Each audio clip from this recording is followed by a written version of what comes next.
মায়ের নাম? সেটা জেনে আপনি কি করবেন?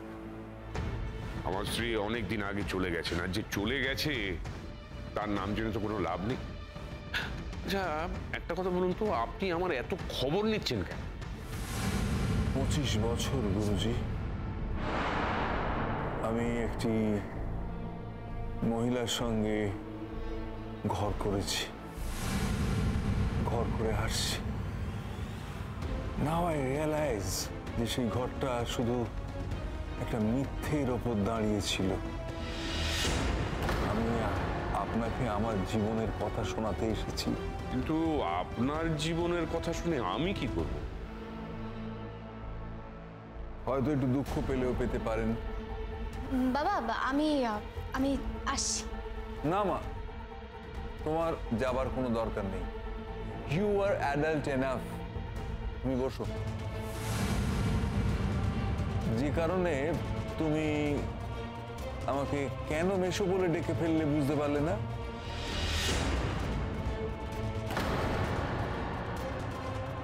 ঠিক সেই কারণে আমি এখন যা যা বলবো তুমি বুঝতে পারবে না কেন তোমার সেই ঘটনাগুলো খুব চেনা, খুব জানা লাগবে। হ্যাঁ, এই ঘটনার সূত্রপাত কোথা থেকে সেটা তুমি বুঝতে পারবে না। আপনি ঠিক কি বলতে চাইছেন? যাকে বলেছি সে বুঝতে পেরেছে। এইবার আমি আমার গল্পটা শুরু করি। গুরুজি, 25 বছর আগে একটি মেয়েকে আমি ভালোবেসেছিলাম, আমার প্রাণ মন দিয়ে ভালোবেসেছিলাম। ইনফ্যাক্ট মেয়েটি আগে আমাকে ভালোবেসেছিল বোধহয়, সেই সুবাদে আমি তাকে ভালোবেসেছিলাম। তার আগে আমার জীবনে কোনো নারী কখনো কোনো দিন আসেনি। তার সঙ্গে আমার বিয়ে হয়। আমি আমার মন প্রাণের উজাড় করা ভালোবাসা তার হাতে তুলে দিই।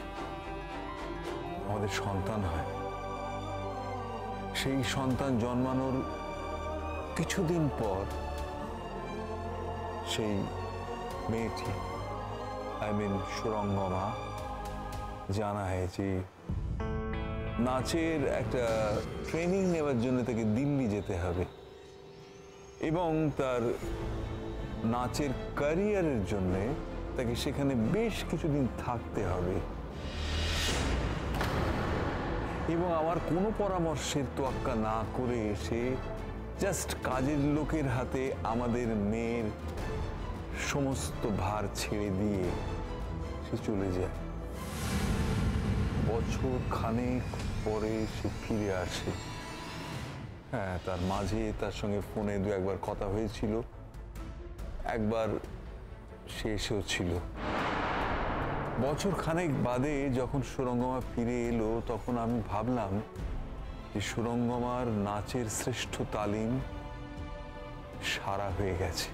আপনার স্ত্রীর এই সমস্ত কথা শুনে আমি কি করব? আমি তো তাকে সেরকমভাবে চিনিও না। সুরঙ্গমা মুখার্জিকে আপনার থেকে ভালো এ পৃথিবীতে বোধহয় কেউ চেনে না। কিন্তু আমি যে কারণে এখানে এসেছি সেটা হচ্ছে যে আপনি যাকে নয়নতারা বলে পরিচয় দিচ্ছেন, আসলে নয়নতারা ওরফে রোশনাই, তার সঙ্গে আপনার সম্পর্কটা ঠিক কি? মানে সত্যি কি আপনি তার বাবা? এইসব আপনি কি বলছেন? ও নয়নতারাই, আর ওই রোশনাই বলে যে মেয়েটির কথা আপনি বলছেন সে তো মারা গেছে। এই গল্পটা সবার জন্যে, আমার জন্যে নয় গুরুজি। এবং আপনি নিশ্চিন্ত থাকুন, সুরঙ্গমাও এই গল্পটার কতটা সত্যি কতটা নয় সে ভালো বুঝতে পেরেছে। আমি তাকে ভালো করে চিনি। সুরঙ্গমা এটাও বুঝতে পেরেছে যে নয়নতারা আর রোশনাই কোনো আলাদা মানুষ নয়।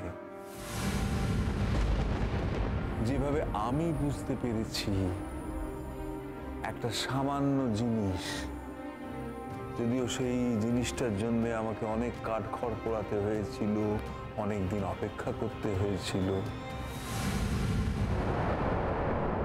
একটা ছবি, দেখুন তো ছবিটা।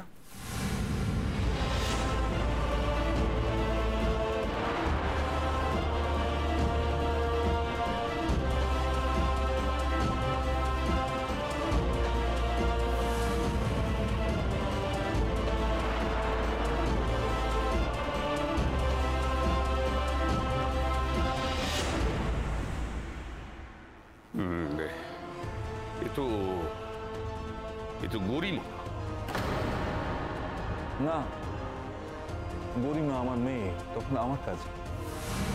এই মেয়েটি রোশনাই বা নয়নতারা।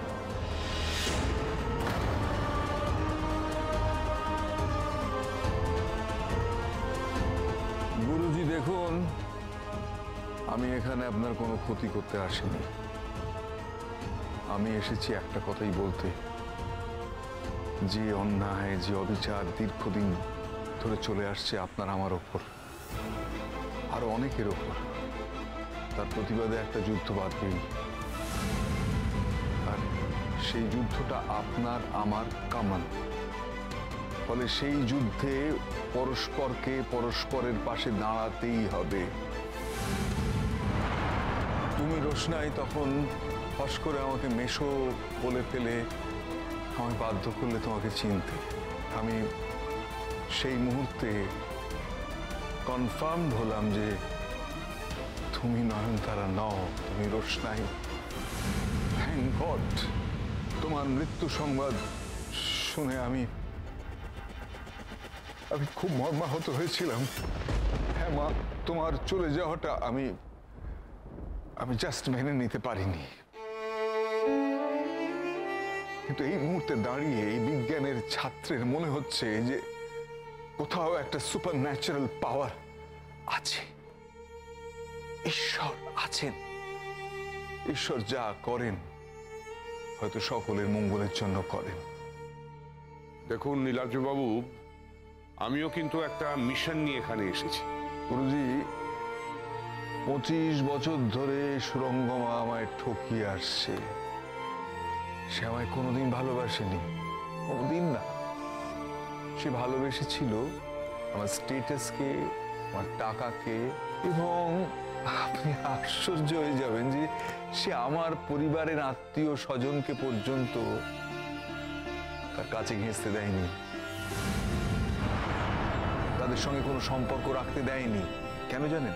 কারণ তার মনে হয়েছিল ওই আত্মীয়রা তার মনের মতো স্ট্যান্ডার্ডে পৌঁছতে পারছে না। সুরঙ্গমা তার মেয়েকে, মানে আমার গরিমাকে, সে ঠিকভাবে মানুষ করতে পারেনি। তার জন্য আমার মেয়ে গরিমার মধ্যে যেসব খারাপ দোষগুলো দেখা যায় সেগুলো সে তার মা সুরঙ্গমার কাছ থেকে পেয়েছে। সুরঙ্গমা যে কত ভয়ানক তা আপনারা কল্পনাও করতে পারেন না। আমি এই কারণে আসলে আপনাদের কাছে এসেছি।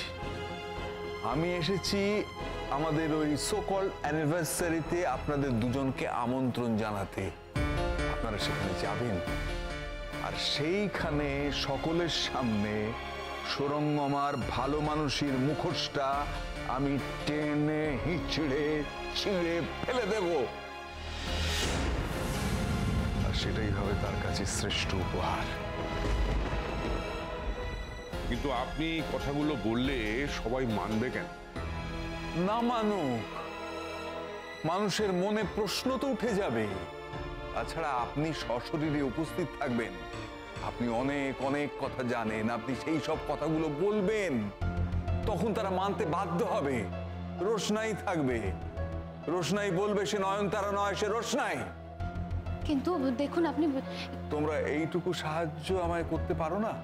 আমি ফাঁস থেকে বেরোতে চাই। গুরুজি, আপনিও বেরোতে চান। আমি জানি যে অপমান, যে নির্যাতন আপনি সহ্য করেছেন, তার চেয়ে কম নির্যাতন, কম অপমান আমাকে সহ্য করতে হয়নি। কিন্তু